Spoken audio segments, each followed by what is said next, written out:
आरव और शेरू की एक अनोखी दोस्ती की कहानी। पहाड़ों से घिरे एक शांत से कस्बे में आरव नाम का एक 12 साल का लड़का रहता था। उसका घर छोटा था, लेकिन सपने बहुत बड़े थे।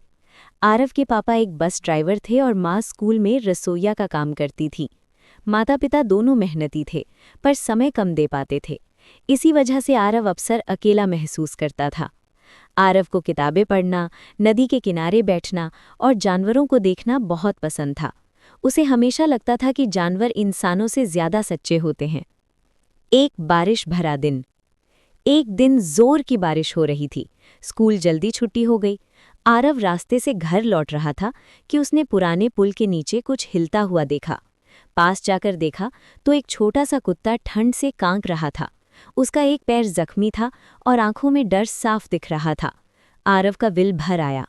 उसने अपनी स्कूल की बोतल से पानी निकाला और बैग में रखा टिफिन कुत्ते के सामने रख दिया। कुत्ता पहले डर गया, फिर धीरे धीरे खाना खाने लगा।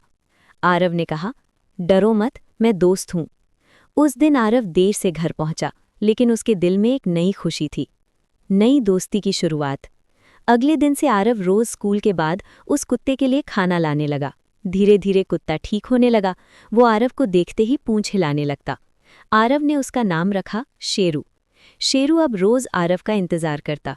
दोनों नदी किनारे बैठते, आरव बातें करता और शेरू ध्यान से सुनता, जैसे सब समझ रहा हो।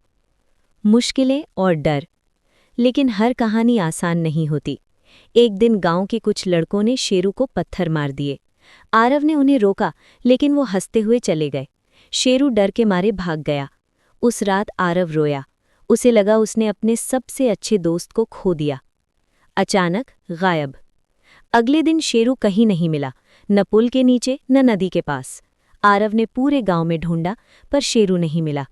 उसी दिन शाम को गांव में खबर फैली कि जंगल के पास एक बच्चा रास्ता भटक गया है।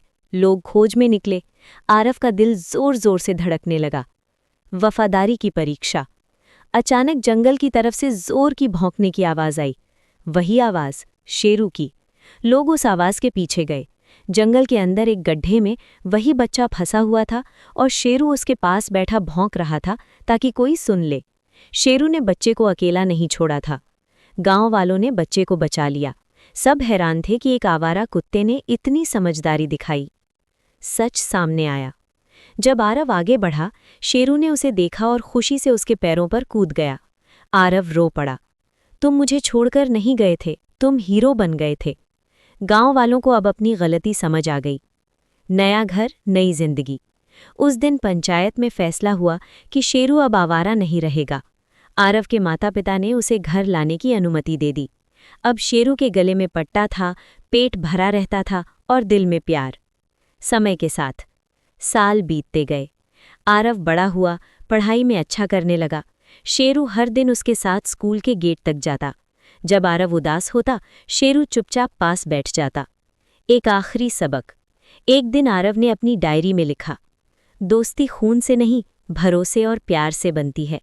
शेरू उसकी जिंदगी का सबसे सच्चा दोस्त था।